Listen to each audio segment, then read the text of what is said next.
Vamos abrir nossas Bíblias, Atos dos Apóstolos, capítulo 1, versículos 6 a 11. Atos dos Apóstolos, capítulo 1, versículos 6 a 11.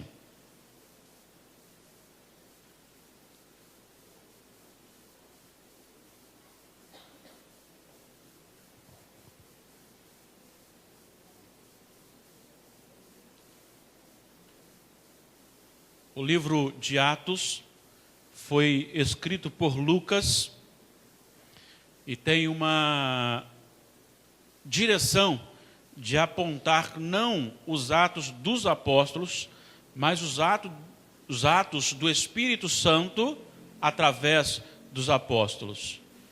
E nós vemos aqui esses versículos.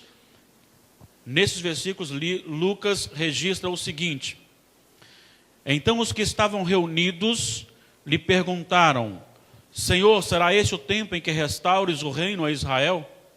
Respondeu-lhes: não vos compete conhecer tempos ou épocas que o Pai reservou para a sua exclusiva autoridade. Mas recebereis poder ao descer sobre vós o Espírito Santo, e sereis minhas testemunhas tanto em Jerusalém como em toda a Judéia e Samaria e até os confins da terra. Ditas estas palavras, foi Jesus elevado às alturas à vista deles, e uma nuvem o encobriu dos seus olhos. E estando eles com os olhos fitos no céu, enquanto Jesus subia, eis que 2 varões vestidos de branco se puseram ao lado deles, e lhes disseram: varões galileus, por que estáis olhando para as alturas?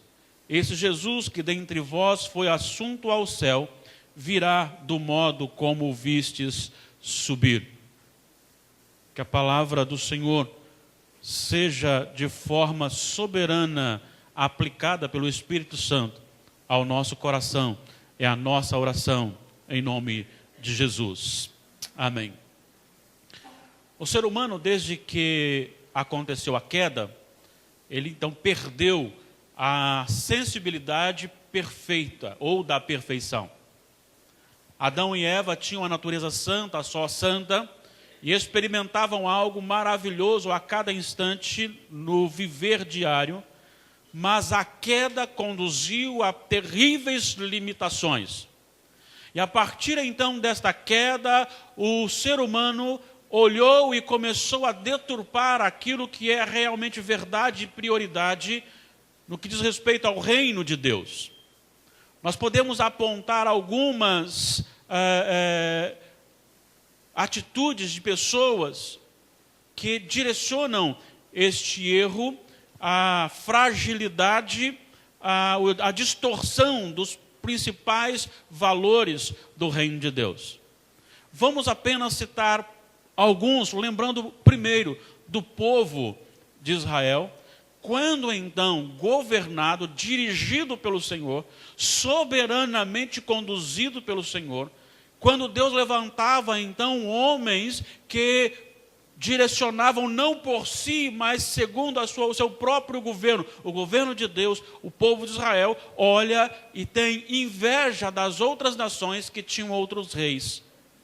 E começou a pedir um outro rei, pedir um rei, assim como as outras nações tinham os seus reis. A gente começa a observar que as pessoas que falavam em nome de Deus, as pessoas que traziam a palavra de Deus, e realmente a palavra de Deus, eram rejeitadas. Nós temos, por exemplo, o rei Acabe, que vai sair para a guerra, e ele então convoca o seu rei parente, aparentado, aquele que está então em Judá, para que venha com ele. Então Josafá chega e diz: tem porventura alguém que possamos consultar para subir a guerra? E Acabe diz o seguinte: olha, tem vários aqui. E as pessoas começam a dizer, os profetas estão ali, começam a dizer: pode ir, Deus é com você, pode ir, Deus é com você. Mas Josafá entende que há algo errado. E ali então ele se volta e diz: mas não tem mais alguém? Acabe diz: tem um. Mas este homem, ele se levanta contra o rei constantemente. E aí então resolvem chamar. E vem lá o profeta, e quando o homem vai buscar o profeta, ele diz, olha, fale bem do rei, porque todos os outros estão falando bem do rei. E ele diz, eu só falarei aquilo que o Senhor me mandar falar. E ele chega e tem uma mensagem dura para o rei. Enquanto o rei diz, todos estão dizendo que vai dar certo. Ele diz, olha, você vai morrer na guerra. Essa foi a mensagem. E a ordem do rei foi, leve-o de volta à prisão e reduza a sua alimentação. Nós sabemos a história que tanto o reinado dos homens para Israel foi um fracasso, como também a profecia dos falsos profetas também foi um fracasso, porque morreu o rei na batalha. A gente vai conduzindo o povo a pensar agora neste momento, e a gente vai diretamente para a filosofia constituída sobre o povo, ainda na visão de colocar Deus para fora. E aí você começa a entender que as pessoas priorizam as coisas aqui da terra. E aí então, contextualizando, trazendo então para os nossos dias, nós vemos pessoas dizendo palavras que não são dirigidas a nós, para nós. Como por exemplo, Deus está dizendo, onde pisar a planta dos teus pés, te darei. Mas isso foi dito a Josué, era uma promessa do povo de Israel e não tem a ver com a gente. Outros dizem o seguinte, se o meu povo que chama pelo meu nome se humilhar e orar e me buscar, eu sararei a terra, como se isso fosse resolver o problema do Brasil, mas essa era uma palavra para Israel. É claro que os princípios são válidos também para nós, mas não no contexto de nação, de restauração. Nós temos muitas pessoas pegando passagens exclusivas, de tempos exclusivos, e tentando trazer e colocar como profecia para o nosso coração, e que não são. São inversões de valores, e nós olhamos e queremos então caminhar em cima de promessas que não dizem respeito a nós, e por isso o povo se frustra, porque não conhece verdadeiramente a palavra de Deus. Nós temos uma passagem na Bíblia que é linda, Isaías 53, e que diz o profeta que Jesus levou sobre si todas as nossas enfermidades. E nós temos pessoas pregando por aí que o crente não pode ficar doente porque Jesus já levou as suas enfermidades. Isso diz respeito ao dia da consumação, não aqui, não agora, porque nós ainda aguardamos a consumação. É por isso que quarta-feira estudaremos que o justo fica doente, o justo passa por tribulação, o justo sofre, e a questão de você já estar no reino de Deus, porém ainda não consumado, explica por que o crente sofre como os demais sofrem. Há uma ideia diferenciada de que aquele que está em Cristo não tem mais problema para enfrentar. Porque há promessas feitas a Israel, ou há promessas para se consumar na eternidade. E nós precisamos entender então e focalizar aquilo que verdadeiramente é a palavra de Deus. Quando nós vamos para o livro de Atos, como já disse no início, Lucas o escreve.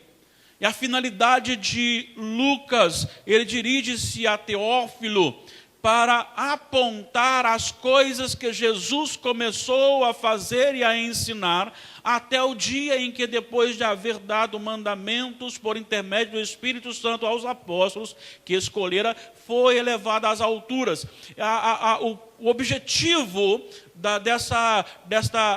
desse registro é justamente apontar o princípio real, verdadeiro do reino de Deus.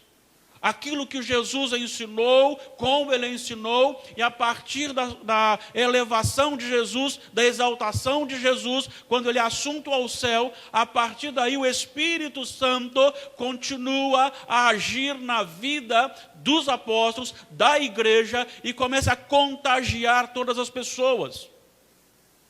E inicialmente Lucas já se preocupa em chamar a nossa atenção para a falibilidade humana e a tentação em interpretar erradamente as Sagradas Escrituras, buscando algo para o nosso coração ou focalizando algo para o nosso coração que não é real e que não é prioridade.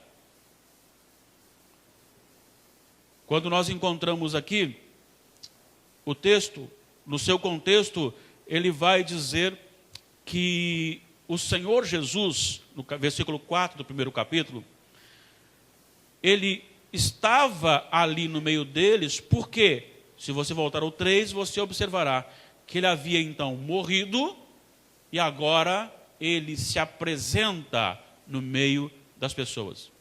Ou seja, ele ressuscitou. Ele ressuscitou. A ressurreição de Jesus, ela é então experimentada e testemunhada por todos aqueles a quem Jesus apareceu e durante 40 dias esteve falando das coisas concernentes ao reino de Deus. E determinou que essas pessoas ficassem em Jerusalém, aguardando a promessa do Espírito Santo, para então, autorizados, pregar o reino de Deus, testemunhar o Evangelho. Lucas, então, encerra essa primeira parte, falando a respeito desta ordem de Jesus, e quando começamos no versículo 6, há algo extraordinário acontecendo. Jesus ainda não subiu ao céu, ainda está com eles, está no momento de subir. Esses 40 dias, durante esses 40 dias, um grupo de pessoas começou a perguntar Jesus constantemente o seguinte: Senhor, será este o tempo em que restaures o reino a Israel? O que estava acontecendo naquele momento era os discípulos, ao ver então a morte de Jesus, mas também ao contemplar a sua ressurreição, eles têm no seu coração que este reino proclamado e ensinado por Jesus está por se estabelecer na sua consumação. E a visão que eles têm agora deste reino é: ele virá, se assentará no governo e nós reinaremos nesta nação. Nós tomaremos então o governo desta nação.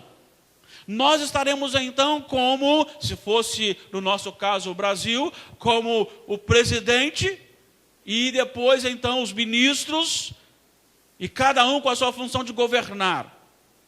E Jesus chama a atenção para aquele grupo dizendo algo extraordinário, algo maravilhoso, algo que aponta para a real visão do que Deus tem para a igreja.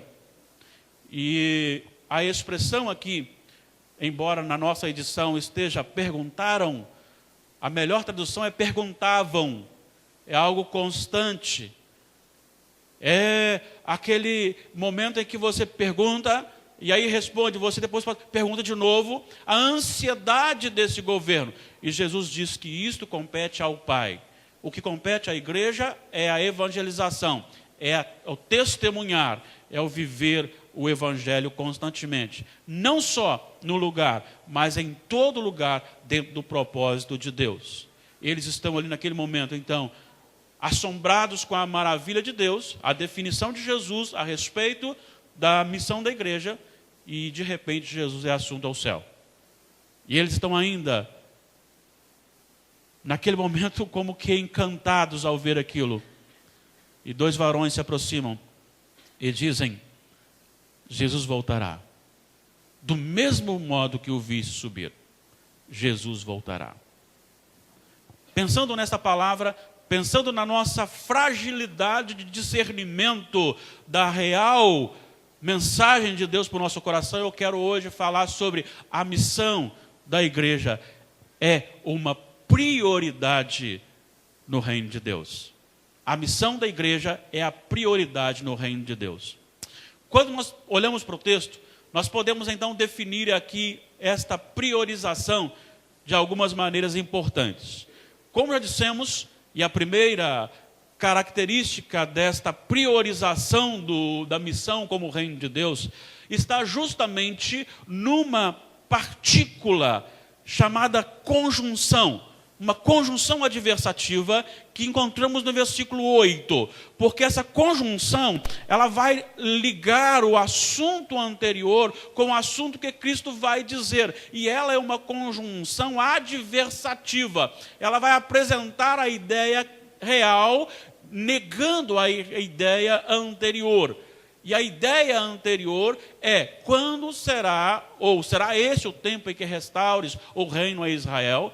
E a palavra Jesus vai dizer naquele momento: não vos compete conhecer tempos, mas isto é do Pai, é para o Pai. Mas, está dizendo, agora eu vou apresentar o que é prioridade na vida da igreja. Então quero dizer o seguinte, que a visão da igreja, ou para a igreja, de Deus para a igreja, está em primeiro lugar, que não compete à igreja descobrir coisas sobre o futuro que Deus não revelou.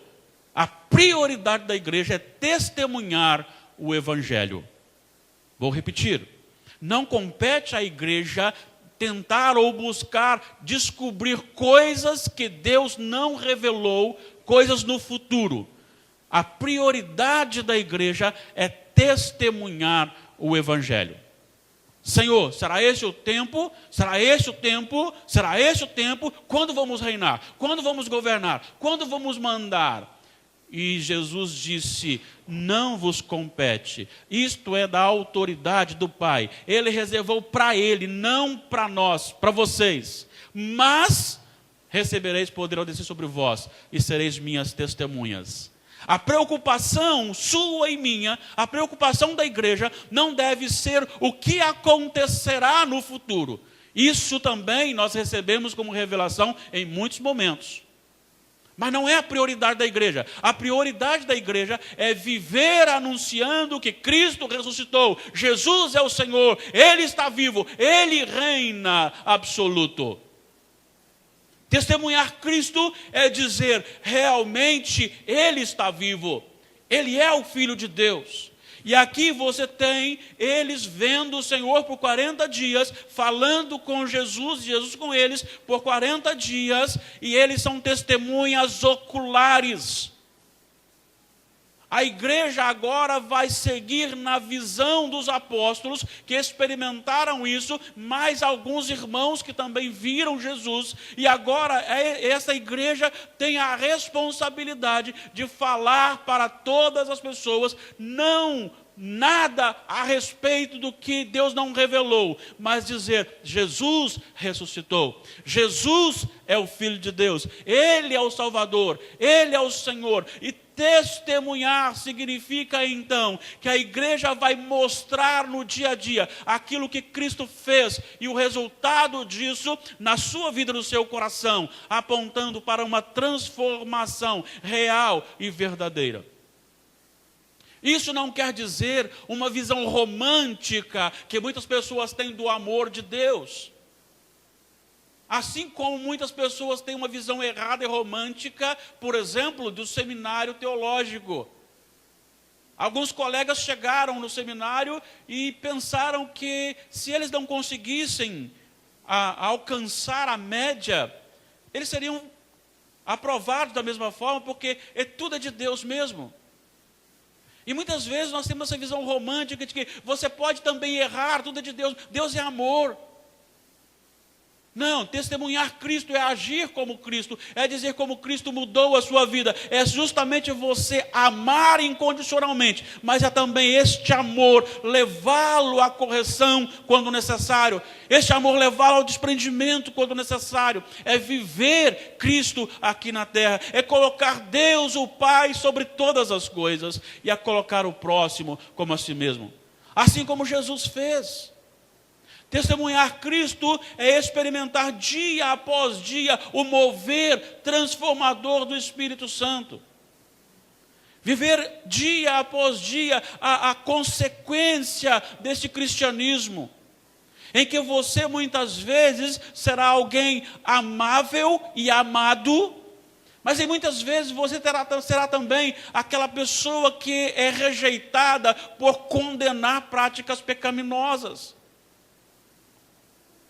Testemunhar Cristo é você chegar e dizer para as pessoas que estão precisando, dizer, olha, você pode sim ser reconciliado com Deus através de Jesus, porque eu fui reconciliado, eu experimentei paz e a paz de Cristo. A nossa maior preocupação deve ser esta, é isso que Jesus está dizendo. Ele disse, não fiquem preocupados, porque há coisas que Deus revelou ou reservou para a sua autoridade, só para Deus, é coisa dele. A você, faça aquilo que lhe é cobrado, exigido ou confiado. Pregue o Evangelho, viva o Evangelho, anuncie e anuncie com toda a sua força. Jesus é o meu Senhor, Jesus é o mediador e Jesus sim é aquele que subiu ao céu, porque Ele está vivo e Ele pode sim transformar a sua e a minha vida. Em primeiro lugar, a igreja não precisa se preocupar com as coisas que não lhe são reveladas, mas a sua maior preocupação é testemunhar o Evangelho. Jesus disse, não se preocupem com coisas que Deus reservou para ele, mas vós sereis minhas testemunhas. Em segundo lugar, você não pode confiar na sua habilidade após a conversão para testemunhar. Essa habilitação vem do Espírito Santo. É o Espírito Santo na vida que lhe habilita a testemunhar o Evangelho. Porque ele diz, mas recebereis poder ao descer sobre vós o Espírito Santo. Descer sobre vós o Espírito Santo significa que algo superior agora adentra o nosso coração. Este algo superior, o Espírito Santo, ele detém todo o poder. E este poder agora na nossa vida nos dá força para testemunhar, para anunciar o Evangelho. É por isso que nós somos então muitas vezes tidos como pessoas, ou por pessoas, como alguém que não tem a habilidade de pensar. E mesmo assim nós continuamos testemunhando o Senhor. É por isso que muitas vezes nós somos então zombados aqui no Brasil. E é por isso que continuamos, porque só o Espírito Santo pode nos autorizar a fazer isto. É por isso que muitas vezes nós dizemos não para a nossa própria vontade, para dizer que Cristo reina na nossa vida, porque quem nos habilita a isso é o poder do Espírito Santo. É por isso que muitos, em muitos lugares, são capazes de ganhar uma intimidade grande com o Senhor, em ir para o céu e estar com Cristo, ainda jovem, morrendo na mão de perseguidores, por causa de Jesus. Porque o Espírito Santo é o único que nos habilita. É o Espírito Santo que nos faz capaz de sair daqui e ir até o projeto. E passar lá algum tempo, algum momento, seja limpando, seja trabalhando lanche, seja convidando, seja dando aula, seja aconselhando. Às vezes não há força, às vezes não há mais vigor, mas nós somos revitalizados a fazê-lo. Porque quem está fazendo é o Espírito Santo. O testemunhar, ele só pode ser pelo poder do Espírito Santo. Então não há mérito na igreja por ter o projeto. Não há mérito em mim por ser o pastor que tem o projeto. Não há mérito em nós por sair e pregar. Até mesmo quando nós morremos pelo Evangelho, os méritos não são nossos, porque é tudo pelo poder do Espírito Santo que está na nossa vida. Então nós somos capazes de testemunhar o Evangelho do Senhor, dia após dia, vencendo as nossas limitações, vencendo então as nossas tentações, pelo poder do Espírito Santo em nós. A igreja, ela avança, mas ela não avança na sua bandeira denominacional, ela não avança na sua organização, ela não avança na sua habilidade, seja dos cânticos, seja da pregação, seja do aconselhamento, seja o que for, mas ela avança no poder do Espírito Santo. A prioridade é testemunhar, e esse testemunho vem pelo Espírito Santo, é o poder do Espírito Santo na vida. Em terceiro lugar, a igreja, ela então entende que a sua função prioritária é testemunhar. Ela sabe que só é capaz de fazer isso pelo poder do Espírito Santo, que agora habita o seu coração. E ela entende que há uma urgência na pregação, porque Jesus diz: sereis minhas testemunhas, tanto em Jerusalém, como em toda a Judéia e Samaria, e até os confins da terra. Jesus não diz assim, primeiro em Jerusalém, depois Judéia, Samaria, e depois confins da terra. Ele diz tanto em. A vida da igreja é uma vida de pregação do Evangelho. Há urgência de proclamar o Evangelho. Há urgência de levar a palavra de Deus. Alguém chegou uma vez a questionar: por que eu tenho que pregar várias vezes para um coração que está endurecido, se tem tantos outros que ainda não ouviram o Senhor Jesus?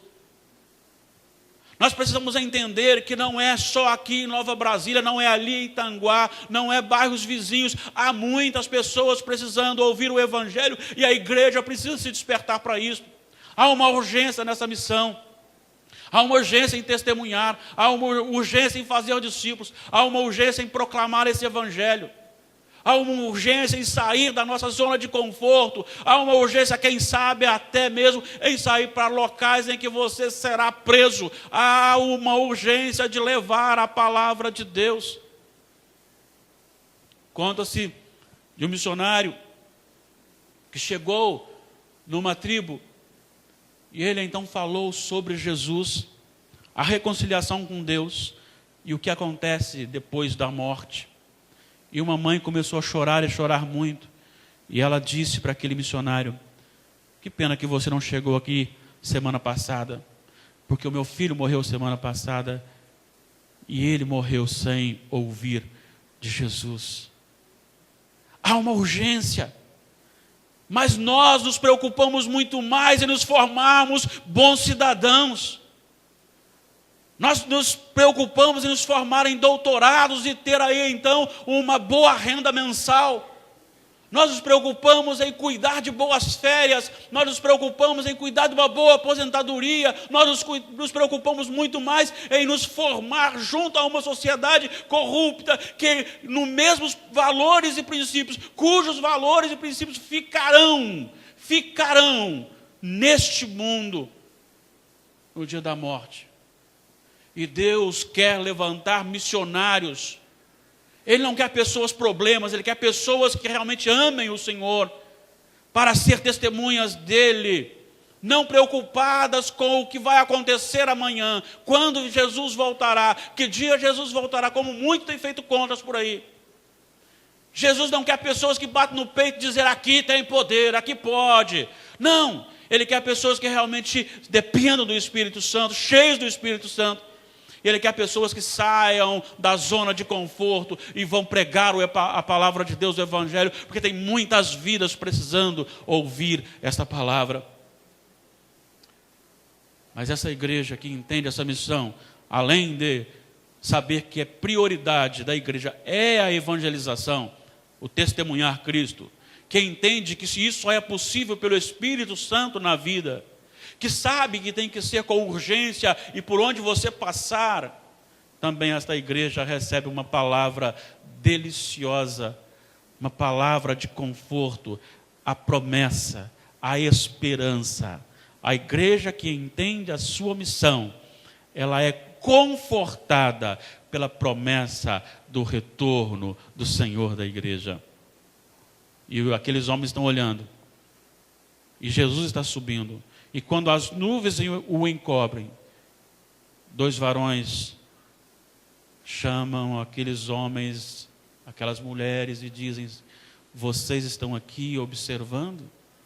Esse Jesus que foi assunto ao céu voltará do mesmo modo que eu vi subir. Esta palavra não mais ressoa na igreja. A igreja não mais se importa com a volta do Messias. Ela não se importa mais com o retorno de Cristo. Porque a igreja está muito bem aqui no Brasil como está. A igreja está muito bem. Você tem um templo. Você tem ar-condicionado. Você tem um bom emprego. Você tem locais maravilhosos para se divertir. A vida é boa. Assim como Babilônia estava tratando os israelitas, os judeus ali, os hebreus ali, para que eles permanecessem. Também este mundo está tratando a todos nós muito bem. Aqui está muito gostoso para pensar na volta de Cristo. Primeiro eu tenho que gastar, ou melhor, primeiro eu tenho que ganhar aquilo que eu gastei para me preparar como um bom cidadão. Depois eu tenho que gastar aquilo que eu ganhei no meu bom emprego. E tenho que me divertir, porque há muita coisa para se divertir. Para que Cristo voltar agora? Para quê? Mas a igreja precisa entender que Cristo voltará. Por isso a urgência da proclamação do Evangelho.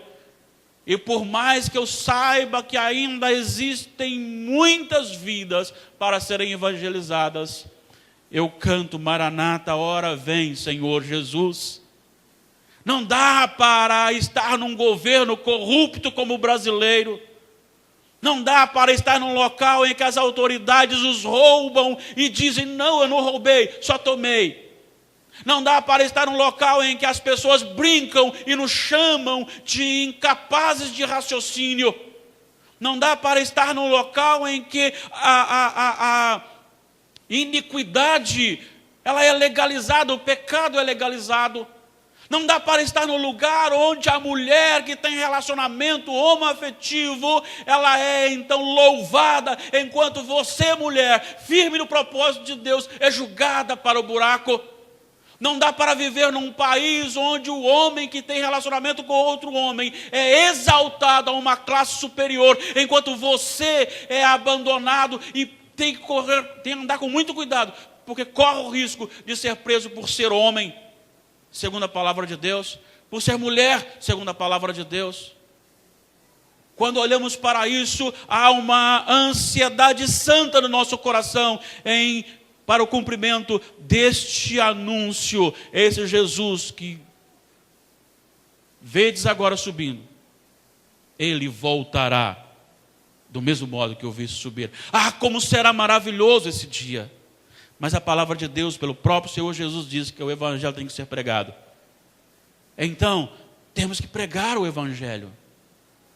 Eu anseio pela volta de Cristo e sei que sou assistido em meio a uma nação corrupta, uma nação imoral, com uma igreja imoral.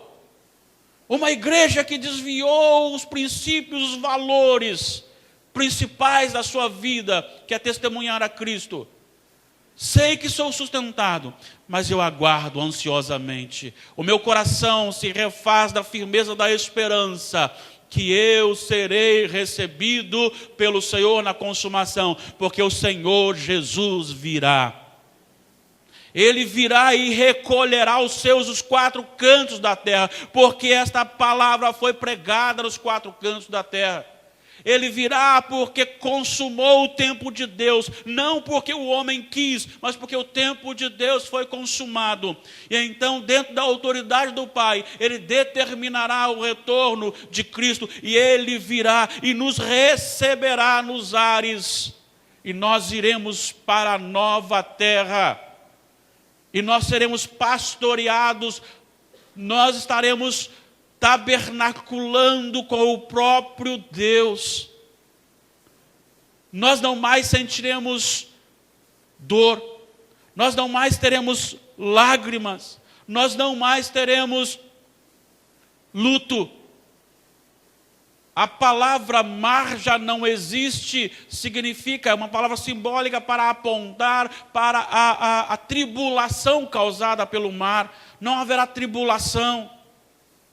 Nós estaremos ali na nova terra, agora totalmente restaurados. Mas eu não posso ir para lá sem antes dizer para as pessoas que há essa possibilidade de reconciliação com Deus através de Jesus. Então, igreja, você como igreja de Cristo, não ande priorizando descobrir coisas que Deus não quer revelar a você. Priorize sim testemunhar o Evangelho de Deus. Igreja que está aqui nesta noite, não pense que você é bom, porque você e eu, nós não valemos nada sem a graça de Deus. Se há alguma coisa em nós que pode transformar, não são as minhas palavras, não são os meus conhecimentos, nem os meus atributos. Se há alguma coisa que pode transformar alguém, nos sustentando nesse testemunhar, é o poder do Espírito Santo na nossa vida. Saiba que precisamos proclamar o Evangelho, assim como alguém saiu de tão distante e veio para o Brasil, e hoje somos resultado desta obra missionária, do poder do Espírito Santo na vida de um homem chamado Ashbel Green Simonton. Assim como são outros aqui, resultados de uma outra pessoa que veio e trouxe o Evangelho, também temos que saber que há outros que precisam de nós. Quem sabe nesta noite Deus quer tocar o seu coração e chamá-lo para uma missão fora daqui. Mas também, com certeza, se não é fora daqui, é aqui. Então você precisa acordar para isto. Testemunhar em todo lugar. Se você vive em Nova Brasília, testemunhe em Nova Brasília. Se você vive em Tanguá, testemunhe em Tanguá. Se você vive aqui no Espírito Santo, testemunhe no Espírito Santo, do Brasil, fora do Brasil, mas testemunhe. Não interessa o que os outros vão falar de você. Não interessa o que os outros vão pensar de você. Mas seja testemunha do poder do Espírito Santo em todo lugar. E aí, você estará sendo um instrumento para que os eleitos do Senhor sejam tocados, ouçam a mensagem e sejam então tomados pelo poder do Espírito e se convertam, e aí então também experimentem desse momento maravilhoso. Maranata, ora vem Senhor Jesus. Essa é a nossa esperança, essa é a nossa maior esperança. Eu já tenho paz com Deus, porque Jesus me resgatou, Jesus me salvou. Eu já tenho paz com Deus porque Jesus me redimiu. Eu já tenho paz com Deus porque Ele morreu na cruz e sofreu a ira do Pai que seria para mim. É por isso que eu vivo para o Senhor. É por isso que eu estou na presença de Deus, porque Jesus me possibilita isto. Mas ainda vivo aqui. Ainda há uma guerra no meu corpo. Ainda há algo no meu coração que atrapalha esta comunhão plena com o Senhor. Eu vivo aqui no agora já salvo, já liberto, já garantido no céu, mas ainda não vivo a plenitude, porque não se consumou a volta de Cristo. Ah, quantas pessoas duvidam disso? Quantas pessoas acham que nós estamos e que somos ignorantes e que estamos tão atrasados? Essas pessoas que pensam isso, quando Cristo voltar, e se elas não se arrependerem, em meio a lágrimas, contemplarão a face do Cordeiro, não um Cordeiro que reconcilia com Deus, mas a face de ira do Cordeiro. E essas pessoas também terão que dizer: não, realmente Jesus é Senhor, Jesus é o mediador, Jesus é o Salvador, Jesus é Deus, mas apenas para confessar, porque está condenado. Por isso, Testemunho hoje aqui a você, eu não sei como está o seu coração. Eu não sei como está a sua fé. Eu não sei como você tem vivido, mas eu quero testemunhar a você que um dia o meu Senhor Jesus veio ao mundo. O meu Senhor Jesus morreu crucificado, pagando ali a ira que seria para o meu coração, para a minha vida, me reconciliando com Deus. Hoje eu vivo não na plenitude dessa consumação, mas na convicção, nessa esperança de algo maravilhoso, porque alguém testemunhou para mim, e eu testemunho para você a plenitude deste contentamento na minha vida. Por isso você não pode sair daqui desta noite dizendo que não ouviu. Você não pode sair daqui e dizer que não sabia, porque há sim plenitude, há contentamento em Deus, há alegria no Senhor. Essa alegria no Senhor é a nossa força. Essa alegria no Senhor que nos move em meio a tristezas. Essa alegria no Senhor nos faz viver firmes, mesmo quando não temos muita escolha no mundo político para os governantes. Essa alegria no Senhor me faz superar as minhas limitações. Essa alegria no Senhor me faz superar as minhas enfermidades. Essa alegria no Senhor me faz superar as frustrações diárias. Porque Ele reina soberano no meu coração. Porque o Espírito Santo habita o meu coração, e Ele habita também o coração de todo aquele que confessa Jesus como Senhor e Salvador. Mas muitas vezes ainda falta alguma coisa. Por isso Paulo diz: enchei-vos do Espírito. Por isso ele diz: deixem ser guiados pelo Espírito Santo, e jamais satisfareis as concupiscências da carne. Deixe o Espírito Santo governar a sua vida. E esse deixar não é como se você não pudesse resisti-lo, mas é um ato em que Ele vai obrando o nosso coração, e nós vamos respondendo ao chamado dEle, e vamos nos movendo a um coração purificado, santificado, e cada vez mais nos sentindo pecadores, cada vez mais nos arrependendo, cada vez mais nos abandonando as práticas que não glorificam o Senhor. E a alegria do Senhor agora, Ele não está mais na promessa daquele emprego que alguém falou que eu ia receber. Não está mais no meu salário no final do mês. Não está mais na minha despensa cheia, com fartura. Não está mais na ausência da enfermidade. Mas a minha alegria está na certeza, na convicção de que, a partir do momento em que eu for chamado por Deus e fechar os meus olhos aqui, o meu corpo será velado e devolvido à terra. Ele vai à terra, vai ao pó, e a minha alma é levada e elevada na presença de Deus. Isto é a nossa alegria. Pregue isto, viva isto, seja feliz. A felicidade do cristianismo está em amar a palavra de Deus.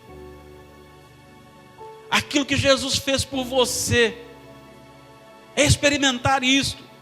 É chorar por causa do pecado, por causa da iniquidade, sim, mas também é sorrir, porque é uma promessa de Deus para a sua e para a minha vida. Não promessa de bens materiais, porque isso o ladrão rouba, a traça corrói. Hoje você vai lá e compra um carro e acha que você está bem. Amanhã o seu carro já é passado. O celular talvez não espera nem à tarde. Se você comprar de manhã, à tarde já perdeu o valor. A televisão,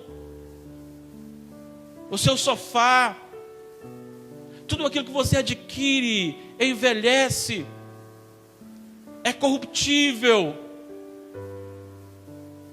Eles podem até me tirar a vida, podem me tirar aquilo que eu gerencio, aquilo que eu administro como bem. Eles podem até tirar minha liberdade, colocando-me na prisão. Eles podem até tirar minha vida.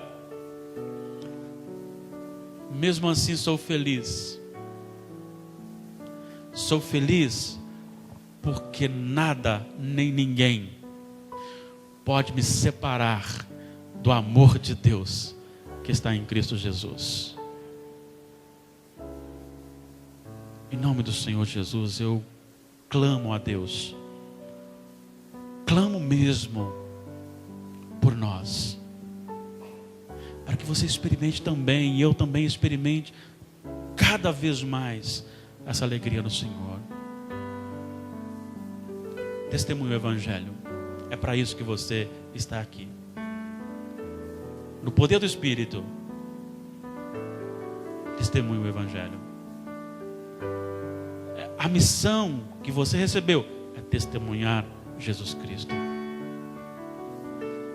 A sua missão é em lugar o tempo todo.